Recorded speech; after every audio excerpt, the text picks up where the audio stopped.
What the F is fluttering? We're going to talk about that and a lot more today on our Southern California housing market update. Let's get started.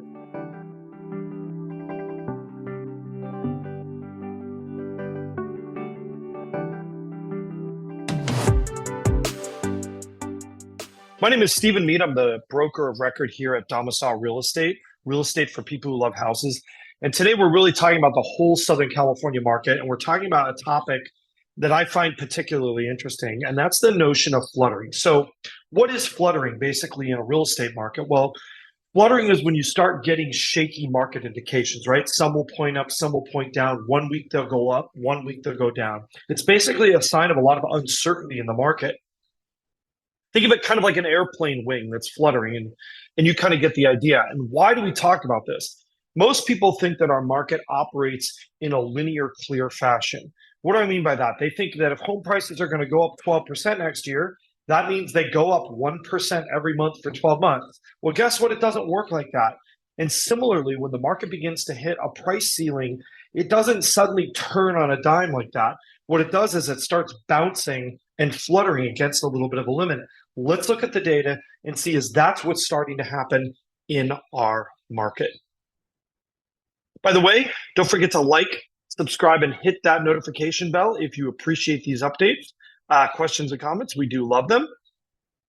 Okay, so the first thing we're going to talk about is active listings. And there's another chart I kind of wished I had prepared for you guys today. I don't have it.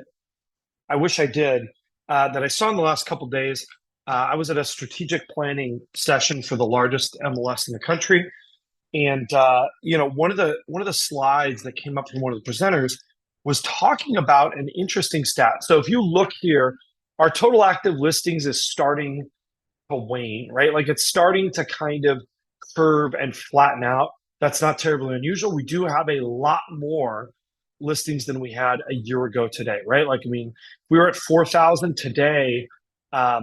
Here we are at, probably 5,500, right? Like that's a pretty good chunk, maybe a 33% rise, even in our $1 to $2 million category a lot, but it is flattening out. One of the interesting things that was discussed was the rate at which listings are being pulled off the market without a buyer after a short period of time. These aren't listings that have expired. These are listings that have been withdrawn from the market, and that is at a 6-year high. So what does that mean if that's what's going on? If we're starting to see sellers pull those listings from the market without giving them enough time to market? Well, what that basically means is that many of the listings you are seeing may not necessarily be hyper-motivated, realistic sellers. They may be sellers who are more looking to test the market with higher prices, kind of a make me move. Now, in a normal market, listing agents, people like myself, realtors normally will generally reject those listings if they feel that a seller is not serious about selling at a market price.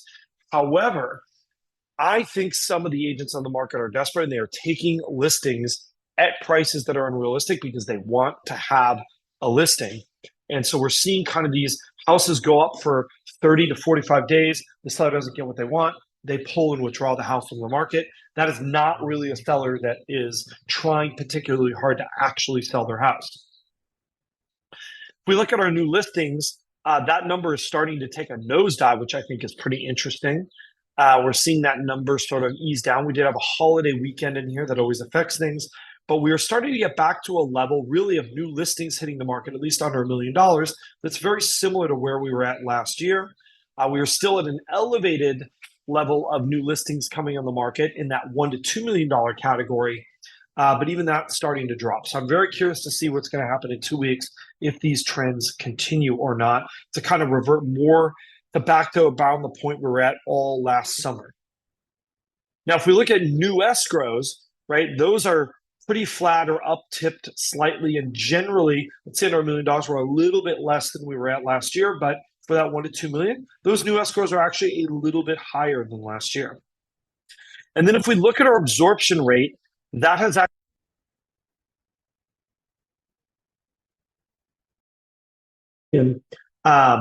it's really rebounded for more time period than that, right? Like it's actually rebounded quite a bit versus even where we're at over the last month or so. What I find interesting about this is look versus last year, though. This is not as competitive in terms of that ratio of new listings coming to market versus old listings or versus listings being taken up and going under contract. So again, kind of a bit of a mixed signal here. If we look at our closed prices, generally these are trending upward, we'll say, for the most part, maybe some slight softness here. Yet again, kind of a sign that we might be hitting against a little bit of that price and affordability ceiling. This is the one, though, that I think is really kind of the interesting piece of data, right? And this is the percent that are still active after 14 days on the market. This number is elevated. Elevated means less competitive. And again, I've been talking about that idea of concentration in our market, right? I've been talking about that idea that many of the buyers are going after a small percentage of listings. However, like I said, I think we're seeing another effect, which is some of these listings just really aren't that great in terms of their value proposition. They're overpriced for what they are, or they are downright not attractive at all. If we look at our closed versus list ratio, right? This is the house that's actually selling. Well, guess what? That's been pretty steady. We're here over 101%, close to 102%. Frankly, not very far off between where we were last year. And what I find about this one that's interesting is of the houses that are actually selling, right? Like not listings on the market, but the ones that are actually finding buyers and closing, we're finding that those sellers are still pricing pretty close to where they need to be. We're not seeing this number drop below, meaning we're of the home selling, we're not seeing sellers take big discounts off of their list prices. And then if we look at days on market for new contracts, that also is a number that is pretty steady here, right? But again, this isn't measuring days on market across the whole market. This is measuring days on market for the homes actually finding buyers. So what does this tell us? The homes that are attractive, the ones that people want, they are just as competitive as ever. And then if we look at our affordability chart here, again, we've got about 2 paces between that payment index and our rent index. As you can see, CPI is slowly beginning closer. Even the rents are starting to run away a little bit from there. You know, when I look at this chart, what does this really tell me, right? Like we look at our prevailing mortgage rates. I'm going to go off the screen share here. What does this really tell us? It tells us that the market is definitely facing some pressures. I think we are hitting a little bit of an affordability ceiling. And what's going to need to change that is something's going to have to come into the mix. Either a shortage of new listings hitting the market, where buyers are forced to compete even if they want anything at all, or we're going to have to see those interest rates start to drop a little bit to kind of fuel some further price growth. So I will still say that those most competitive houses, they are still competitive. You're not going to be finding deals. But the ones that have been on the market, maybe they've been on the market 30 days, right? If that seller really is interested in selling, that's really the place kind of where some of the higher value is. But again, those are not the properties that everybody's going and looking at. I think, this is a little bit of an opportunity for people to kind of get in now before some of those expected rate drops towards the end of the year or the beginning of next year occur, to kind of get into something that you want. You get in at today's prices that have not been fueled by those lower rates, because I think lower rates will fuel kind of a resumption of some of that upward curve. They'll leave a little bit more headroom in that ceiling. Anyhow, thanks so much for watching. We'd love to have you here. Don't forget to like, subscribe, and hit that notification bell. And of course, if you are looking to buy or sell a home here in Southern California, definitely look down in the description below. We would love to lend you our expertise and help you out with that. And don't forget to like, subscribe, hit that notification bell, and questions and comments. We love those too. We'll see you again real soon.